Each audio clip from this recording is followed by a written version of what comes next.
Un paciente que se desmaya puede hacerlo de dos maneras: de forma súbita, lo cual puede ser muy grave porque el paciente puede caer en cualquier lugar y sufrir una lastimadura, un golpe,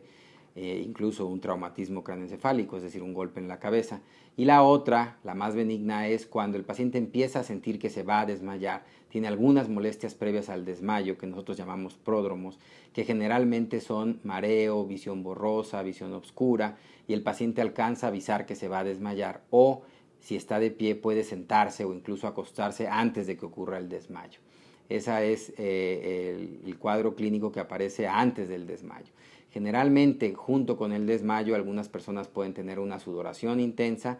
y, dependiendo del tipo de desmayo, pueden llegar a tener movimientos anormales de los brazos y de las piernas, lo que nosotros muchas veces pensamos que es epilepsia o movimientos convulsivos. También puede haber relajación de esfínteres, lo cual generalmente ocurre en el síncope convulsivo o en los síncopes de origen neurológico.